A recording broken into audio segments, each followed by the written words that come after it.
Hello, Feminine Roadmappers. It is Gina here, and I want to welcome you back to Feminine Roadmap Inspires, the video channel that inspires women with stories of women who are doing, have done, and on their way to doing great things. So today I have Dr. Barbara Roberts. She's a retired cardiologist. She is the author of The Dr. Broad, a Mafia Love Story. Barbara, thank you so much for being on the show today. You're very welcome, Gina, and thank you very much for inviting me to tell my story. Absolutely. Why don't we go ahead and jump right in? Tell us a little bit about yourself. As a matter of fact, just tell us your story. I'd love to hear it. Well, it's a very long story, I'll say, because I've lived a number of years, 75 to be exact. And it's a story that I particularly wanted young women to hear, because young women today, I think, have no idea what it was like to be raised female in the 1940s, 50s, and 60s, and even part of the 70s. For example, women of reproductive age today have no idea what it was like to be a woman in the pre-Roe versus Wade era, when in order to control your own reproductive destiny, unless you were very well-to-do, you had to put yourself in the hands of illegal and often unskilled abortionists, for example, to terminate a pregnancy. If you were unmarried in the 1950s and in many places in the 1960s, you could not obtain birth control. You could not have a tubal ligation without your husband's consent. In fact, when I was in medical school during my OBGYN rotation, I learned the rule of 120.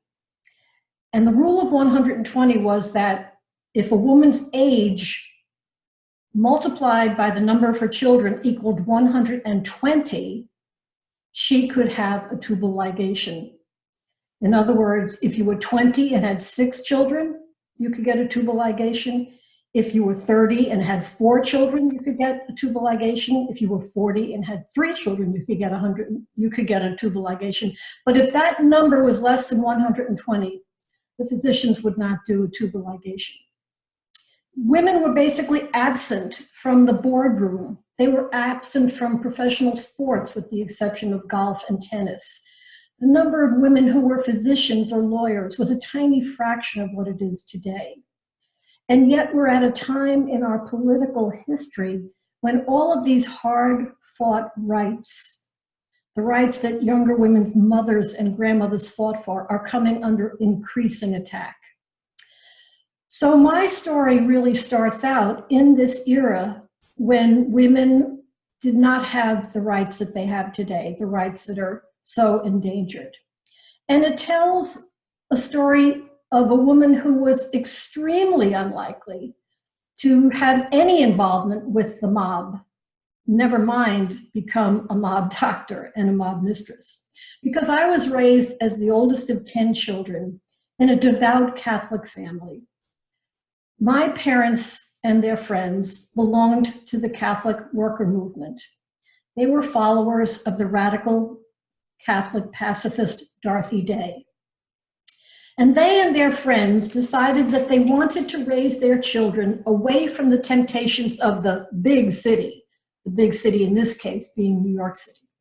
So they pooled their meager resources and they bought 52 acres of land in what was then called the country and is now called the suburbs, north of New York City in Rockland County. And we were actually the first family to move there in the fall of 1950. And we were raised to be saints, preferably martyrs, because if you died for your faith, you went straight to heaven, you bypassed purgatory, you bypassed hell, no matter how many mortal sins you had committed during your life. My father's favorite expression was, "Rally round your priests blindly."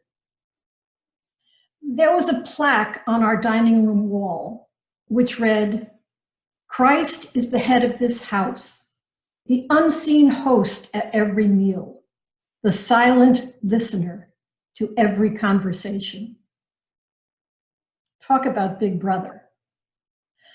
But I could see, because I was my mother's main source of help being the oldest, that this life of constant pregnancy was very wearing on my mother. My mother had 10 children in 10 years. Wow. And 2 months. And then she had a 4-year break. I'm not sure what was going on during that period of time. But when I was 15, she had her 11th and final child, my youngest brother, Mark. As I said, we were devout Catholics. We celebrated not just our birthdays, but our feast days. We went to Mass at least every Sunday and often during the week. We gave up things like candy for Lent. We were poor. My father had to work 2 jobs just to make ends meet. And as the stress of his ever-increasing family and his ever-increasing poverty wore on him more and more, he descended into alcoholism. And I realized that I wanted a life as far removed from my mother's as it was possible to get. My father worshiped priests and doctors, and I knew I didn't have a prayer of becoming a priest, so I decided to become a doctor in an era where that was extremely unusual. Women made up less than 10% of medical school classes. There were quotas on the number of women in medical school classes. And after 12 years of Catholic school, I realized that my chance of getting accepted into a medical school would be much better if I went to a well-known secular college, like one of the Seven Sisters colleges, than if I went to a small Catholic college, which is what my father wanted me to do. So my father refused to sign my college application to Barnard College. But I had the bright idea of turning to our family priest. My parents were very good friends with a priest by the name of Father Edwin Duffy. And luckily, at that time, Father Duffy was the chaplain of the Newman Club at Columbia University. The Newman Club is the Catholic club on campus, and Barnard was the women's college at Columbia. So I called Dr. Duffy, and I pleaded with him to intercede with my father, which he did, and he convinced my father that I wouldn't necessarily become a communist if I went to Barnard. So I was accepted into the class of 1965 as a pre-medical chemistry major. And during my college years, I met and fell in love with my first husband, whose name was Archie Roberts. And Archie was a very famous Columbia quarterback. In fact, by his senior year, he was being offered chances to play both professional football and professional baseball. I had completed all my major requirements in 3 years, and Barnard had a program where if you did that and were accepted into medical school as a junior, they would count your first year of medical school as your senior year of college. So that by the time Archie and I were seniors, I was already a medical student at New York University Medical School. And during Archie's senior year of college, he worked out an agreement with the Cleveland Browns. The Cleveland Browns owner was a man by the name of Art Modell. And the Browns had drafted that year's Heisman Trophy winner, whose name was Ernie Davis. But unfortunately and tragically, before Ernie Davis could play for the Browns, he developed leukemia. And he was cared for at Case Western Reserve by a hematologist named Austin Weisberger. And Dr. Weisberger was the chief of medicine at Case Western Reserve. And the dean of medicine was a Dr. John Coy. And they became very good friends with Art Modell, the owner of the Cleveland Browns. So the three of them worked out a deal where Archie would be on the reserve squad for his first 2 years of medical school. And then in his junior year, they would allow him to use some of his elective time to play football. So I like to say that I was the only woman who ever went through medical school on a football scholarship. I had my first child. It was an unplanned pregnancy as a sophomore in medical school, but I continued in medical school, which was difficult. And then I had my second child right after the end of my internship, at which point we moved to New Haven, Connecticut, where we were both residents at Yale New Haven Hospital. And while I was at Yale New Haven Hospital, I used to moonlight in the student health clinic. And through moonlighting there, I became friends with several of the female Yale law students. And it was the very early days of the second wave of feminism.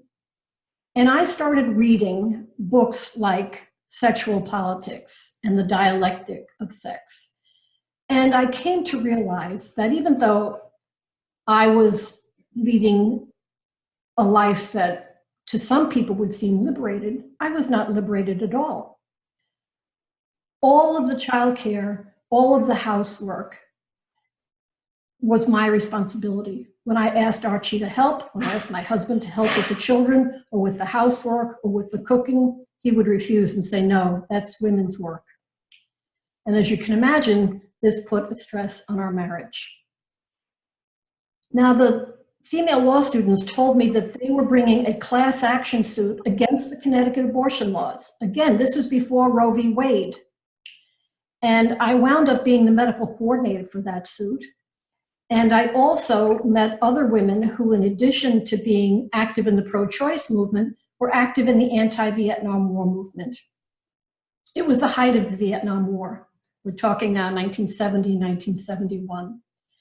And all male doctors were being drafted, and most of them were being sent to Vietnam. If you were a woman doctor, and you had children who were under the age of 18, not only did you not get drafted, you couldn't even volunteer. There were some draft deferred positions in the public health service, and some of them were at the National Institutes of Health. And Archie was very fortunate in that he got a draft deferred position at the National Institutes of Health.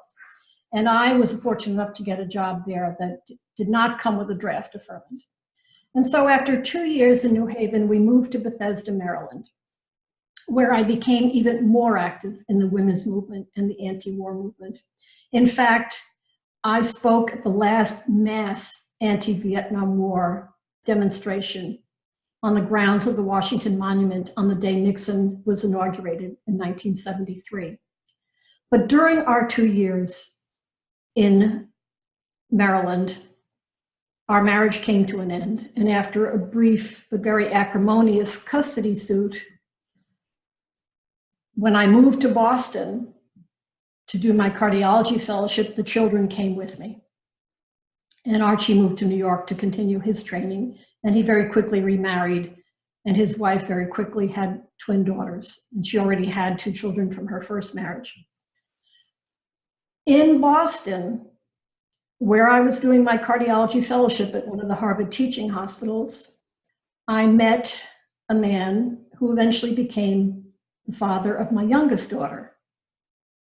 And we never married, but when I finished my fellowship and took my first full-time job out of fellowship on the full-time faculty at Penn State's Medical School in Hershey, Pennsylvania, he moved with us. But much as my father had, he descended into alcoholism, and I found out he was also abusing drugs, even while he was taking care of the children. And so even though he threatened me and said that if I ever broke up with him, he would harass me for the rest of my life, we did break up shortly after I moved to Providence, Rhode Island in 1977 to open a private practice. When I came to Rhode Island in 1977, I was the first female adult cardiologist to practice in the state, and I was the only one for many years. There were a few pediatric cardiologists in Rhode Island at the time, but there were no adult cardiologists. And I had to depend on other doctors to refer me patients. I was the new kid in town. And one of the ways I got my name out there was by attending various conferences that were held on a regular basis at my hospital, which is the Miriam Hospital in Providence, Rhode Island. And one of those conferences was called the Weekly Cardiac Catheterization Conference, where we would discuss what should be done with patients who had had heart catheterizations during the previous week. And one day there was a bombastic older male cardiologist who was expounding on what he thought should be done to the patient, and I thought he was very mistaken, and I said so, and I stuck to my guns, even though he was outraged that I was contradicting him. And there was a cardiac surgeon that I didn't know at the time at that conference, and he turned to the nurse sitting next to him and he said, "Who is that woman?" And she said, "Oh, that's Dr. Barbara Roberts. She's the new cardiologist in town." And he said to himself, "That woman has balls." And he started referring me patients. And one of the patients he referred to me was a man by the name of John Cicilline. John Cicillini's son, Jack Cicilline, was and is the preeminent criminal defense attorney in Rhode Island. And Jack Cicillini's dad, John Cicilline, had had a massive heart attack and was taken to a hospital in the southern part of Rhode Island, and then was transferred to the Miriam, but there's about a 40-mile ride, and by the time he got to the Miriam Hospital, the damage had been done, and there was nothing we could do other than manipulate his medicines. But during the last 6 weeks of John Cicillini's wife, I became very good friends with Jack, his wife Sabra, his 5 children, his 2 brothers, his sister, and many of Jack's friends, among whom was Raymond Jr. Patriarca, whose father, Raymond Patriarca Sr., was the long-term head, or the alleged head, of the New England Mafia. Now, you couldn't grow up in the Northeast of the United States in those years without having read about Raymond Patriarca Sr. and seeing him multiple times on television, because he was always being called to testify in front of congressional committees about organized crime. So I knew who Junior's father was. And as our friendship developed, Junior told me that he was very unhappy with the care his father was getting and asked me if I would see his father as a patient. Now, I knew that his father had been diabetic since the 1940s, and we're now in 1980. And I knew that his father had had a serious heart attack in the 1960s, during which he was seen in consultation by Dr. Paul Dudley White. And Dr. Paul Dudley White also consulted on President Eisenhower when he had his heart attack. But as far as I knew, his father was living quietly at home with his second wife, Rita O'Toole Patriarca, his first wife having died of cancer. And as far as I knew, or anyone knew, outside of law enforcement, he wasn't facing any legal difficulties. So I said to Junior, "I'll be happy to see your dad. Just call the office and make an appointment," which he did. But before that appointment could take place, Raymond Sr. developed a gangrenous toe, which required amputation. And he was admitted to another hospital, not the Miriam Hospital, where he had the amputation. And I said to Junior, "No worries. When your father is discharged, just reschedule his appointment and I'll see him in the office." But shortly after his father was discharged from that admission for an amputation, while he was sitting at dinner one night, a state policeman and a Providence policeman arrived at the door and arrested him on charges of accessory and conspiracy to murder, and whisked him away to the state police barracks in Scituate, Rhode Island. Now, I happened to be at Jack Cicillini's office that night because Jack and his brother were my lawyers for a custody dispute, a custody suit that had been brought by the father of my youngest child.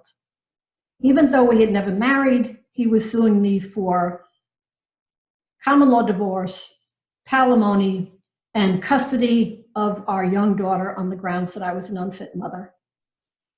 And while we were sitting there discussing the custody suit, a friend of Raymond Jr.'s came bursting into the office, absolutely pale and very distraught, saying, "They just arrested Senior and took him to the state police barracks.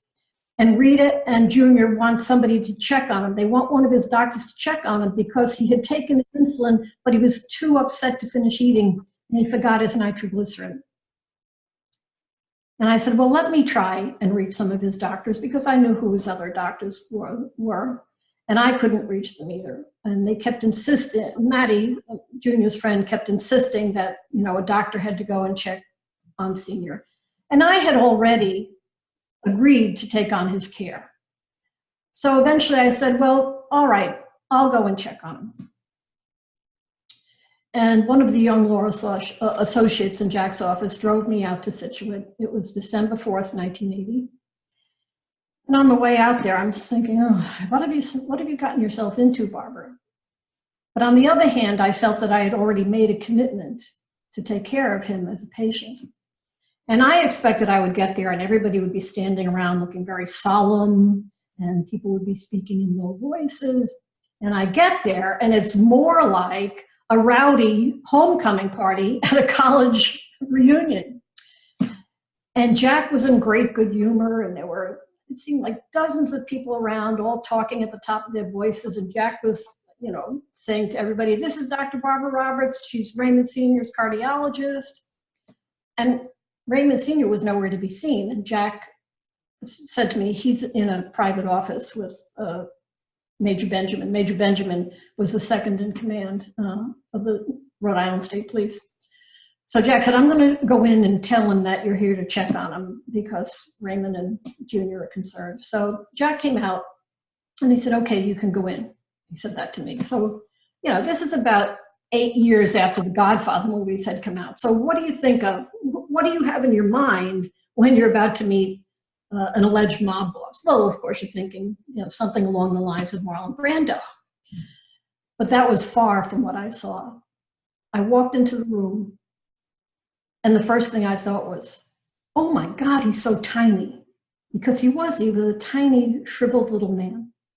And the second thing I thought was, holy shice.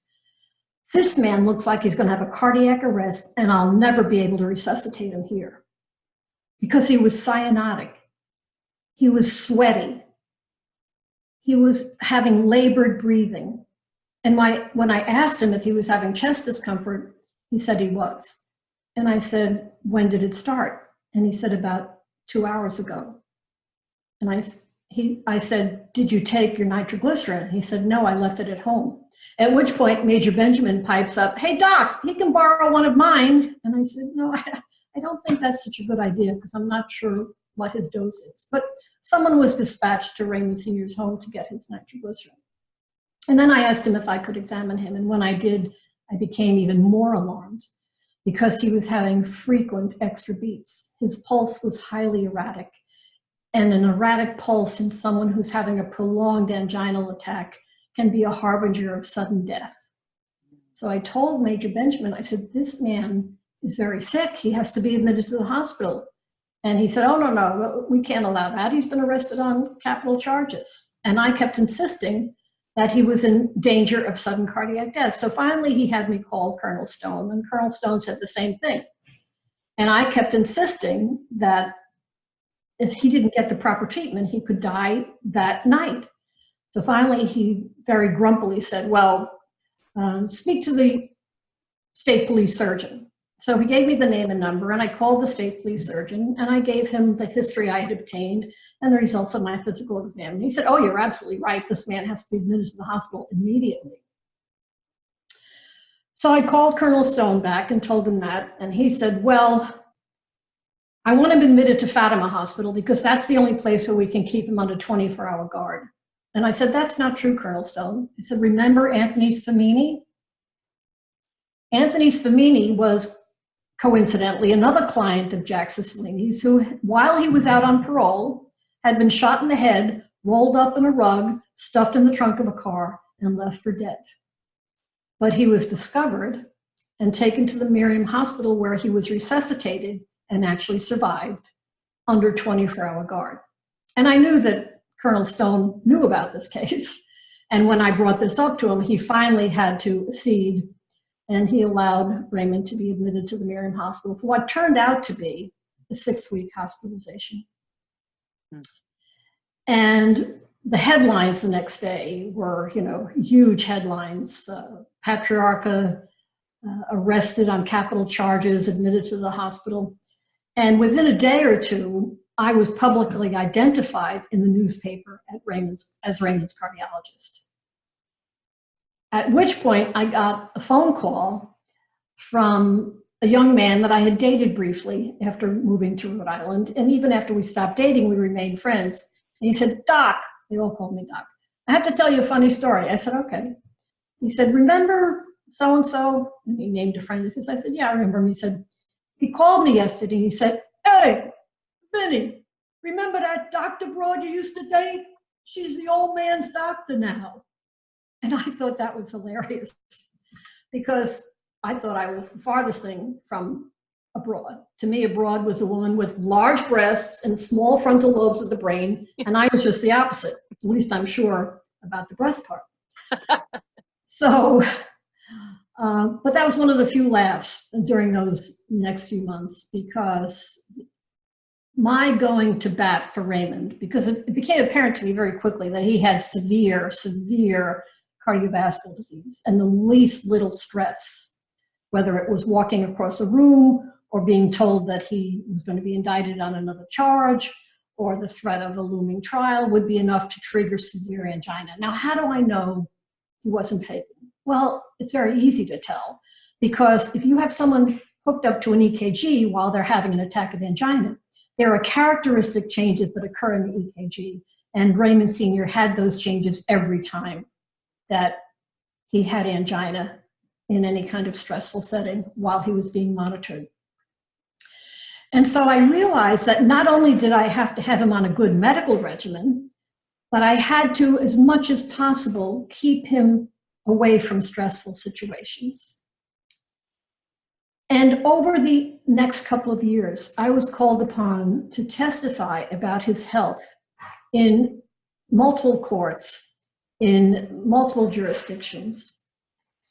And the prosecution in every case hired their own cardiologist to try and refute what I was saying about Raymond's health, and not one ever did.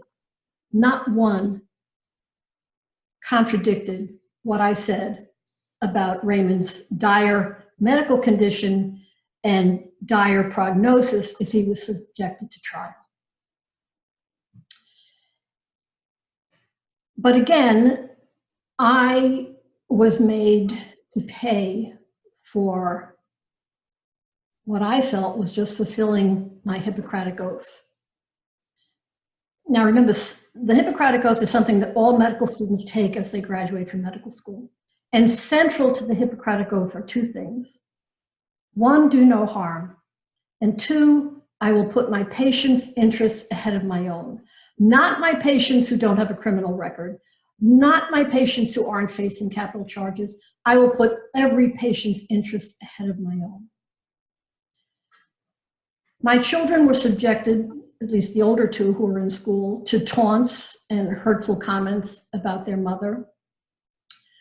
The father of my youngest, who had called the police repeatedly, claiming that I had assaulted him before I became Raymond's physician, they wound up ignoring him because, as I said the first time they came to my house as a result of one of his complaints, look, I'm 5'4" and I weigh a whopping 107 pounds. He's 6'2" and weighs 190. Who do you think is assaulting whom? So they had stopped following up on Ned's complaints about me, but after I became Raymond's physician, the next time he accused me and my then boyfriend of assaulting him, I was arrested on a trumped up felony breaking and entry charge, daylight, occupied dwelling, 5 to 7 years if convicted. And of course, this made the newspaper. When our custody trial finally came about, and at that time it was the longest custody trial in the history of Rhode Island, that was written up in the Providence Journal, where they always included the fact that I was Raymond Patriarca's physician. So it was a very stressful time, and compounding the stress was the fact that about 9 months after I became Raymond's physician, I met and fell in love with and became romantically involved with the alleged number 3 man in the New England Mafia. One of the disadvantages of being a mob doctor was it made it really hard to get a date. And I was a randy young woman. But Lewis was not intimidated by the fact that I was Raymond's physician. In his eyes, and the eyes of all of Raymond's associates and many of the ordinary people of Rhode Island, I was a heroine. In Federal Hill, the Italian section of Providence, I could not pay a restaurant bill while Raymond was alive. So Lewis was very good to me.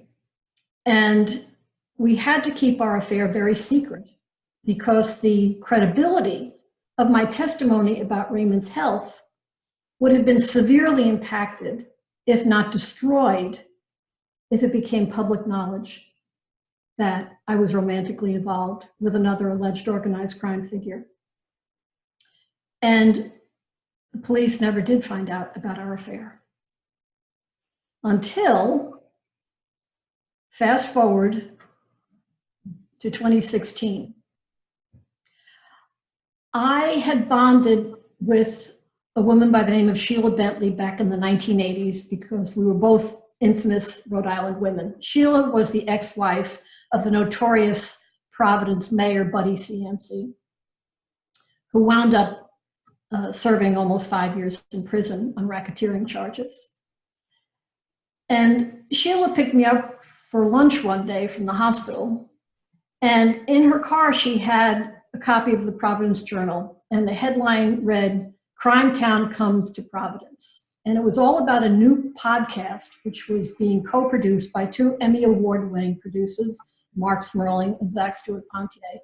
And in season 1 of Crime Town, they were going to examine the intersection of the mafia and politics in Rhode Island. And Sheila said, "This guy, Mark Smerling, keeps calling me and taking me out to dinner. They want to interview me for this podcast." She said, "But I have grandkids with Buddy, and they're still young. I'm not going to get up in public and badmouth their grandfather." But I told Mark that he should really interview you. And I eventually agreed to this because I had started writing this memoir, The Dr. Broad, a Mafia Love Story, back in 2000. But I never wanted to have it published while I was still seeing patients. But I knew that once I retired, which happened in 2016, that I would try to have it published. By the time I retired, I already had 3 books published, but they were all medical books directed at a lay audience. My book before The Dr. Broad was called The Truth About Statins, and it was about how very dangerous these drugs are and how their benefits are exaggerated and their dangers are downplayed. And I knew that the hardest part of getting a book published was getting an agent, because most publishers will not look, number one, at unsolicited manuscripts, and number two, at any book proposal that isn't submitted by an agent. And I thought to myself, if this podcast does well, that will probably help me get an agent, which it did. In fact, I just found out in the last couple of days that since its premiere in the fall of 2016, season 1 of Crime Town has been downloaded more than 100 million times around the world. Wow.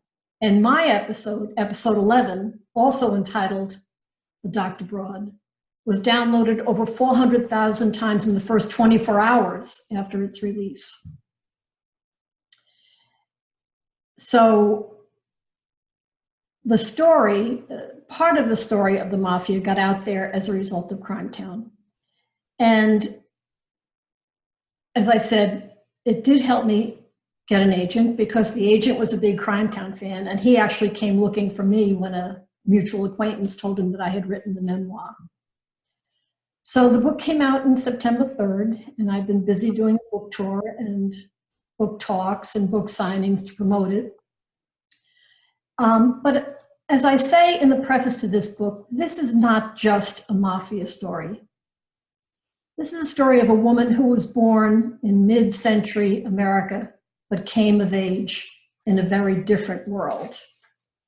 This is a story of a woman who grew up thinking she would live one life, but found herself ad-libbing something very different. I think this is a story that will resonate particularly with women, but also with men. This is a story about a woman who faced challenges undreamt of by her mother while providing a new paradigm for her daughters. The book does have a happy ending. I'm happy to relate that I met my current husband 30 years ago, and we've been together ever since. And we live in the beautiful town of Jamestown, Rhode Island, which is a little island in Narragansett Bay. It's just to the west of Newport, Rhode Island. And we travel, and we have a wonderful circle of friends. We both have large extended families. And I feel extraordinarily lucky to have lived when I did and to have been able to accomplish the things that I have. Wow. It's a very, very interesting story. Many times recently, I've had conversations about the history of some people's lives in terms of when they were born and all the things that were happening during their lifetime. And I think you're one of those people that was impacted by a lot of social, economic, and political changes, as well as technological changes, right? Absolutely. Yeah. So you actually overcame many of those challenges. And I do want to know what was happening in your mind that gave you the gumption to go against what society was framing for women at that time. Yeah. Well, even though I left Catholic Church many years ago, I credit my Catholic upbringing with giving me the spine and the moral fortitude to do what I knew to be the right thing, even knowing that I would have to pay a price. Mm. And I decided at a very young age that I was going to be a survivor. I was not going to let anything stand in the way of achieving my goals. And as I said, a very important goal of mine was to lead a life as far removed as my mother's as it was possible to get. Mm.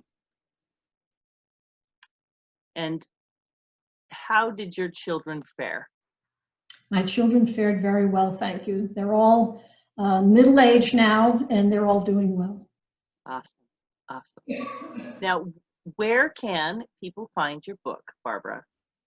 Well, if you live in the Northeast, you can probably find it at your local bookstore. If you don't, it's available on Amazon as a Kindle book, as a paperback, and as a hard copy. And you also have a website?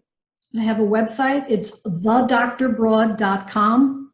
And on the press page on my website is a list of my upcoming engagements, including, I was sort of very amused and delighted actually to give a book talk and do a book signing next December in Las Vegas at the Mob Museum. I didn't even know there was a Mob Museum. The official title is the National Museum of Organized Crime and Law Enforcement, but it's known as the Mob Museum. I didn't know that. Right, and several of my Crime Town buddies are going to come out and hang around with us for the couple of days we'll be out there. That sounds like a lot of fun. I can't wait. So what's happening for you right now, Barbara? Where are you at? Are you promoting the book? I'm still promoting the book. My husband and I are leaving January 6th to go spend most of the winter in a warmer climate than New England. And on the way down, I have book engagements in Washington, D.C., Richmond, Virginia, Hilton Head, South Carolina, Bonita Springs, Florida, and Naples, Florida. Wow. What a rich and wonderful life. I think so. As I said, I feel very, very lucky. Awesome. Well, I want to thank you so much, Barbara, for being on the show today and for sharing your story and for really putting forward an example of a woman who wasn't afraid to go after her dreams, regardless of the obstacles that were in her way. Thank you, Jean. My pleasure. So today, friends, you've been listening to Barbara Roberts. She's a retired cardiologist. She is the author of The Dr. Broad, a mafia love story. And if you click the link down below, you can go right to her website, right to her book. You can also subscribe so you don't miss out on any more of these inspiring stories. My friends, thank you for spending time with us today. And again, Barbara, thank you for joining me. You're very welcome. Have Thank a you. great day. You too.